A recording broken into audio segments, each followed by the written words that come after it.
Mesdames et messieurs, cette situation est devenue gravissime. L'Iran met en garde les États-Unis. L'Iran, à travers son ministre des Affaires étrangères, à la télévision d'État, vient de mettre les États-Unis en garde et les forces américaines contre toute intervention après donc ces attaques massives sur l'Israël. Mesdames et messieurs et mesdemoiselles, cette situation nous préoccupe à plus d'un titre aujourd'hui parce que c'est le monde qui est en feu et donc nous devons faire très attention. Les responsables doivent immédiatement canaliser cette situation-là. J'ai vu des condamnations de la France, des condamnations du Japon, des condamnations de Grande-Bretagne, des États-Unis, des condamnations de part et d'autre, surtout des alliés des États-Unis. Tous condamnent les attaques de l'Iran. Mais la question est de savoir, est-ce que ces condamnations et ces soutiens à l'Israël apporteront la paix dans le Proche-Orient? En fait, ça ne fait qu'envenimer la situation. Je ne sais pas s'ils se rendent compte.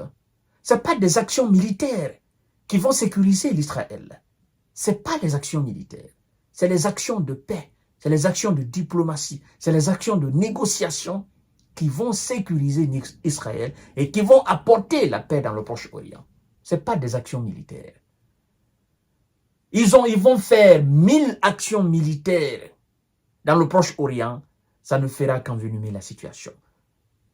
Et la protection qu'ils pensent avoir, ou la protection qu'ils pensent pouvoir apporter à l'Israël, ben ça ne sera pas une protection. Ça sera des actions vaines.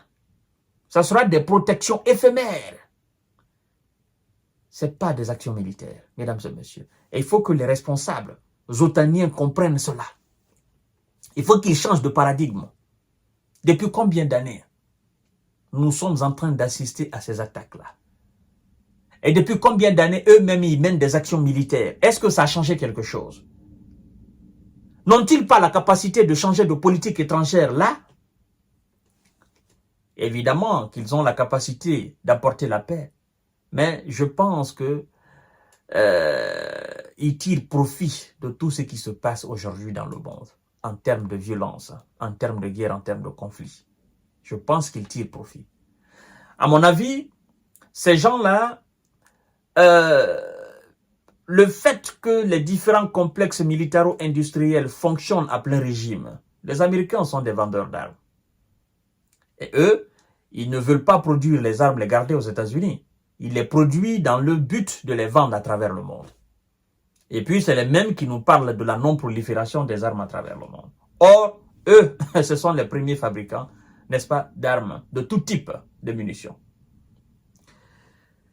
L'Iran avertit les États-Unis contre toute intervention après son attaque contre l'État hébreu. L'Iran mise en garde mercredi, aujourd'hui donc 2 octobre 2024. Les visas contre toute intervention en soutien à leur allié, l'État hébreu, au lendemain d'une attaque iranienne de missiles contre son ennemi juré, en réponse aux assassinats des chefs du Hamas et du Hezbollah. Le ministre dit ceci, mesdames et messieurs, à la télé. Nous avons également averti les forces américaines de se retirer de cette affaire et de ne pas intervenir. Sinon, elles feraient face à une réponse sévère de notre part, a déclaré à la télévision d'État le ministre des Affaires étrangères, Abbas Araghchi. C'est pourquoi je dis que ce pays n'est plus un petit pays. Ce pays est sûr et certain de sa capacité militaire, de sa capacité économique, de sa capacité politique, de la capacité démographique à faire face aux Ouïsa et leurs alliés. Surtout la capacité militaire. L'Iran est sûr de sa force. Vous savez, à force d'acculer quelqu'un, à force de tenter de museler quelqu'un, la personne finit par se doter des moyens lui permettant alors de lever la tête. Ils ont fait les mêmes erreurs au sujet de la Corée du Nord. La Corée du Nord est devenue aujourd'hui une puissance nucléaire, crainte par les États-Unis eux-mêmes, à plus forte raison les États européens. Personne n'ose s'aventurer sur ce terrain-là. Parce que Kim Jong-un, ça ne pardonne pas, ça ne rigole pas. Et l'Iran est sur la même voie. Parce que l'Iran a compris que son indépendance, son intégrité, sa souveraineté, sa paix, en quelque sorte, se trouve dans la qualité de sa défense. Plus sa défense fera peur aux adversaires, plus alors ils réfléchiront 1000 fois avant de faire quoi que ce soit contre. Sinon, mesdames et messieurs, dans un passé récent, qui pouvait imaginer que l'Iran pouvait mettre en garde les États-Unis? Qui pouvait imaginer que l'Iran pouvait mettre en garde les forces américaines pour dire, si vous intervenez, vous ferez face à une réponse sévère de notre part. Ça, ils le disent parce qu'ils ont quelque chose sous la main. Je ne cesse de le dire. Mais le moment viendra où les gens comprendront. Les gens diront, ah, donc c'était à cause de ça. Donc, ils étaient sûrs de ça. Ils faisaient toutes ces attaques, ils faisaient toutes ces sorties, ils faisaient toutes ces mises en garde parce qu'ils avaient ça. Vous ne pouvez pas entrer dans de tels cadres, d'accord, dans de tels cadres d'action militaire et ne pas avoir une véritable force pouvant vous permettre d'effrayer les adversaires. Et c'est ce que l'Iran est en train de faire, mesdames et messieurs. Nous allons voir clair dans toute cette situation-là. Mais si on veut la paix, je le répète encore, je vais réitérer 1000 fois, si l'on veut la paix, il faut arrêter toutes les actions militaires, il faut arrêter toutes les attaques, il faut arrêter toutes les éliminations physiques d'hommes politiques de part et d'autre. Et il faut mettre la diplomatie devant tout, les négociations devant tout, pour une paix durable. Les actions militaires ne feront qu'engendrer la haine.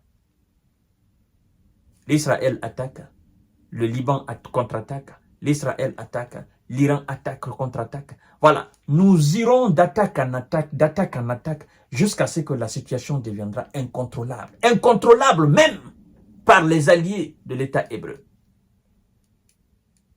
Par les alliés même de l'État hébreu. Il faut qu'ils comprennent cela. Nous voulons la paix. Mais la paix, ce n'est pas les armes qui amènent la paix. Non.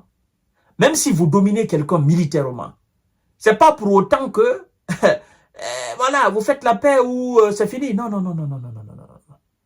On dit souvent que tout ce qui est vaincu n'est pas forcément convaincu. Mais tout ce qui est convaincu est d'office vaincu. Vous comprenez? Les États-Unis ont pensé qu'ils ont fini avec le Japon. Le Japon est aujourd'hui une colonie américaine. Mais un jour viendra où des enfants japonais voudront réellement l'indépendance du Japon en dehors même de cette domination américaine. Parce que je viens de voir la condamnation aussi du nouveau Premier ministre japonais qui condamne aussi les actions de l'Iran. Le Japon a capitulé en 1945. Après donc les mouvements, les actions militaires de ces bombes H à Nagasaki et Hiroshima. Donc le Japon est devenu en quelque sorte une véritable colonie des États-Unis. Donc le Japon fait ce que les États-Unis demandent. Mais un jour viendra où le Japon va dire maintenant non, c'est terminé ça. On n'est plus dans cette politique-là, c'est terminé. On veut notre indépendance, c'est fini. Le Japon va s'imposer, comme l'Iran est en train de faire là. Et comme la Corée du Nord a fait depuis maintenant des années. La paix ne viendra qu'autour de la table. La paix, ce n'est pas un mot vain. C'est une culture, c'est une civilisation. La paix, c'est un mode de vie. Et ce mode de vie, ce n'est pas les armes qui la créent. Qui le créent du moins. Ce mode de vie, c'est le contenu de la tête qui le crée, qui le met en place et qui le solidifie. À tout à l'heure.